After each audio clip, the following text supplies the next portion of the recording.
എനിക്കറിയാൻ പാടില്ല ബ്രോ. ഇവിടെ എൻ്റെ തന്ത വിളിച്ചെന്നെ പൊരിച്ചിട്ട്. നമസ്കാരം. Bigg Boss Malayalam season 6 related ആയിട്ടുള്ള ചെറിയൊരു വീഡിയോ ആണ് കേട്ടോ. ജാസ്മിൻ ജാഫറിൻ്റെയാണ് വിഷയം. നിങ്ങളെല്ലാവരും അറിഞ്ഞിട്ടുണ്ടായിരിക്കും. എനിക്ക് ഈ വേർഡ് പറയാൻ തന്നെ ഭയങ്കര ഒരു മോശമായിട്ട്. എനിക്ക് സീരിയസ് ആയിട്ട് നിങ്ങൾ ഈ ബിഗ് ബോസിൽ നിങ്ങൾ എൻ്റെ വീഡിയോസ് കാണുന്ന ആൾക്കാർ പല ആൾക്കാരും ചോദിച്ചിട്ടുണ്ട് ജാസ്മിനോട് എന്താ പേഴ്സണൽ ദേഷ്യമുണ്ടോ. പേഴ്സണൽ ദേഷ്യമില്ല, പക്ഷേ നമ്മൾ ചില ആൾക്കാരുടെ ക്യാരക്ടർ നമുക്ക് ഇഷ്ടപ്പെടില്ലല്ലോ. അങ്ങനെ ഇഷ്ടപ്പെടാത്തുള്ളൊരു ക്യാരക്ടറിൻ്റെ ഉടമയാണ് ജാസ്മിൻ ജാഫർ. വളരെ വ്യസന സമേതം ജാസ്മിൻ ജാഫറിൻ്റെ ഫാൻസിനോട് അറിയിക്കുന്നു. റീസൺ എന്താ വെച്ചാൽ ജാസ്മിൻ ഉപയോഗിക്കുന്ന ലാംഗ്വേജും പിന്നെ ആ ഒരു എന്താ പറയുക, ഒരു തൻ്റെടികളായ ആൾക്കാരെ നമുക്ക് ഭയങ്കര ഇഷ്ടമാണ്. പക്ഷെ ഇത് അതിനപ്പുറമാണ് ഉപയോഗിക്കുന്ന വാക്കുകൾ.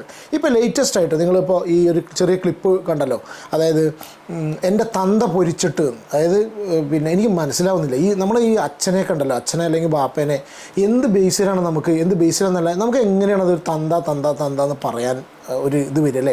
നമ്മളെ വളർത്തി വലുതാക്കിയിട്ടുള്ള മാതാപിതാക്കളെ തന്തയും തള്ളയും പറയുന്ന ആൾക്കാർ എന്ന് പറഞ്ഞാൽ തന്നെ എൻ്റെ ഒരു കണ്ണിൽ സീരിയസ് ആയിട്ട് നിങ്ങളും അതേ ആളാണെങ്കിൽ നിങ്ങൾ നിങ്ങളുടെ അഭിപ്രായം കമൻറ്റ് ചെയ്യും കേട്ടോ.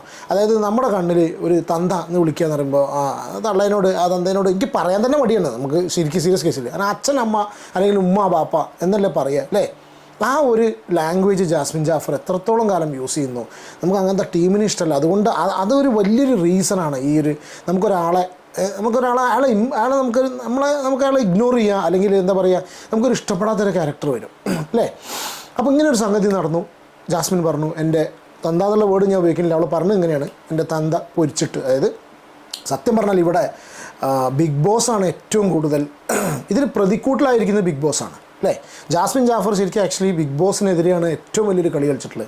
ജാസ്മിൻ ജാഫർ ബിഗ് ബോസിൽ മലയാളം സീസൺ 6 വന്നിട്ട് നല്ലൊരു ഗെയിം കളിക്കാൻ വന്നിട്ട് ബിഗ് ബോസിനെതിരെ വളരെ ശക്തമായിട്ടുള്ളൊരു ആരോപണം ബിഗ് ബോസിനെതിരെ ചെയ്തു. ബിഗ് ബോസ് എന്ന ഷോ കംപ്ലീറ്റ് ആയിട്ട് ബിഗ് ബോസ് എന്ന ഷോ എൻ്റെ മോൾ ഷൈൻ എല്ലാ ലാലേട്ടൻ ആങ്കർ ഡയറക്ടർ എല്ലാവർക്കും എതിരെയാണ് ജാസ്മിൻ ഇത്രയും വലിയൊരു സംഭവം ഉണ്ടാക്കിയിട്ടുള്ളത്. കാരണം എന്ന് വെച്ചാൽ ജാസ്മിൻ ജാഫറിന് ഉള്ളിൽ നടക്കുന്ന സംഗതികൾ അത്രയും നെഗറ്റീവായി പോകണു എന്നുള്ള സംഗതി ഉള്ളിലേക്ക് ഇവർ വിളിച്ച് പറഞ്ഞ് അറിയിച്ചു എന്നുള്ള കാര്യം നമുക്ക് ഒരുവിധം എല്ലാവർക്കും വളരെ ക്ലിയർ ആയിട്ട് മനസ്സിലായിട്ടുണ്ട്. സ്പഷ്ടമായിട്ട് മനസ്സിലായിട്ടുണ്ടെങ്കിലും ഇത്രയും ക്ലിയർ ആയിട്ടൊരു തെളിവ് കൊടുക്കുന്ന സംഭവത്തിൽ യാതൊന്നും ഉണ്ടായിട്ടില്ല.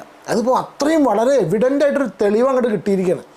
അത് ജാസ്മിൻ തന്നെ പറഞ്ഞു എൻ്റെ ബാപ്പ വിളിച്ച് പൊരിച്ചിട്ട്. അതായത് ബാപ്പയ്ക്ക് ബ്ലോക്കും പഞ്ചായത്തും മുനിസിപ്പാലിറ്റി എന്നല്ല, പുള്ളിക്ക് തന്നെയാണെന്നുള്ള കാര്യം നമുക്ക് വളരെ ക്ലിയർ ആയിട്ട് അറിയാം.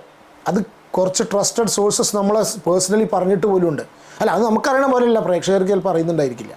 പക്ഷേ ഇതിപ്പോൾ എല്ലാ പ്രേക്ഷകരെയും മുമ്പിലേക്ക് ജാസ്മിൻ ജാഫർ ഇതുപോലൊരു ഡയലോഗ് പറഞ്ഞൊരൊറ്റ കാര്യം കൊണ്ട് സീരിയസ്ലി അത് ബിഗ് ബോസിനെയാണ് ഇപ്പോൾ പ്രശ്നത്തിലാക്കിയിരിക്കുന്നത്. ഒരുപക്ഷെ ചിലപ്പോൾ ബിഗ് ബോസ് വളരെ സ്ട്രോങ് ആയിട്ടുള്ള ആക്ഷൻ ജാസ്മിൻ ജാഫറിനെ അഗെയിൻസ്റ്റ് എടുക്കുമോ എന്നുള്ള അറിയില്ല. കാരണം വെച്ചാൽ ബിഗ് ബോസ് മലയാളം സീസൺ 6 അത്യാവശ്യം കുറച്ചൊക്കെ കോണ്ടൻറ്റ് തന്ന് മുന്നോട്ട് കൊണ്ടുപോകുന്ന ഒരു കണ്ടസ്റ്റൻ്റാണ് ജാസ്മിൻ ജാഫർ സീരിയസ് ആയിട്ട്. അപ്പോൾ ഇതാണ് എനിക്കിതിൽ പറയാനുള്ളത്. രണ്ട് കാര്യം. ഒന്ന്, ഈ അച്ഛൻ എന്നുള്ള ഒരു പദം ഉപയോഗിക്കുന്ന ചില ആൾക്കാരുടെ കൾച്ചർ ബേസിക് ആയിട്ടുള്ള മാനേഴ്സാണ്, ബേസിക് ആയിട്ടുള്ള കൾച്ചറാണ്, മൂത്തവരോടുള്ള റെസ്പെക്റ്റാണ്, അതായത് നമ്മുടെ അച്ഛനമ്മമാരോടുള്ള റെസ്പെക്റ്റാണ് അല്ലേ. കാരണം വെച്ചാൽ നമ്മൾക്ക് ഒരുപക്ഷെ ചിലപ്പോൾ ജാസ്മിൻ ജാഫർ എന്ന് പറഞ്ഞ വ്യക്തിക്ക് തോന്നുമായിരിക്കാം ബാപ്പ കുറേ കടവും പരിപാടിയും കാര്യങ്ങളും പ്രശ്നങ്ങളൊക്കെ ഉണ്ടാക്കിയിട്ട് ഞാനാണ് കാശ് ഇത്രയും അധ്വാനിച്ചിട്ട് പൈസ ഉണ്ടാക്കി എന്നുള്ളത് എനിക്ക് അങ്ങനെയാണ് ഫീൽ ചെയ്യുന്നത്. പക്ഷേ അതായിരിക്കില്ല. പക്ഷേ എനിക്ക് അങ്ങനെ ഫീൽ ചെയ്യുന്നു. ഞാനാണ് ഈ കുടുംബം നോക്കുന്നത്. അപ്പോൾ എൻ്റെ ബാപ്പയ്ക്കും ഉമ്മയ്ക്കൊക്കെ പുല്ലുവില, ഉമ്മ പോട്ടെ, ബാപ്പയ്ക്ക് പുല്ലുവില്ല. കാരണം ബാപ്പ അച്ഛൻ എന്ന് പറഞ്ഞൊരു വ്യക്തിയാണ് ആ ഒരു കുടുംബത്തിൻ്റെ കാര്യങ്ങളൊക്കെ മുന്നോട്ട് കൊണ്ടുപോകുന്നത്. അപ്പോൾ ചില മക്കൾക്ക് അങ്ങനെ തോന്നും, ചില നിഷേധികളായ മക്കൾക്ക് അങ്ങനെ തോന്നിപ്പോവും. കാരണം എന്താ വെച്ചാൽ ഞങ്ങളാണ് ഈ കുടുംബം നോക്കുന്നത്, ഞങ്ങളാണിത് മുന്നോട്ട് കൊണ്ടുപോകുന്നത്. അപ്പോൾ നമ്മളെ ബാപ്പാനെ തന്താന്ന് വിളിക്കുന്നത് മനസ്സിൻ്റെ ഉള്ളിൽ നിന്ന് വരുന്ന സംഭവമാണ്. അല്ലാണ്ട് കൾച്ചർ പ്ലസ് മനസ്സിൻ്റെ ഉള്ളിൽ നിന്ന് വരുന്നു ബാപ്പയ്ക്ക് പുല്ല് വില കൊടുക്കുന്ന ഒരൊറ്റ കാര്യം കൊണ്ടാണ് ഈ ഒരു മകൾ ഈ ബാപ്പാനെ, അച്ഛനെ അല്ലെങ്കിൽ നമ്മൾ ജനിപ്പിച്ച ആളെ തന്താന്ന് വിളിക്കുന്ന സമയത്ത് കേൾക്കുന്നവർക്ക് തന്നെ ഇറിറ്റേഷൻ തോന്നിപ്പോവാണ്. ജാസ്മിൻ ജാഫർ ഒരു റിയാലിറ്റി ഷോയിലാണ് പോയിരിക്കുന്നത്. ശരിയാണ്, റിയൽ സ്വഭാവമാണ് അവിടെ പുറത്തേക്ക് വരുന്നത്. പക്ഷേ അറ്റ്ലീസ്റ്റ് ഇത്രയധികം ആൾക്കാർ കാണുക എന്നുള്ളൊരു ചിന്തയെങ്കിലും ഉണ്ടായിക്കൂടെ.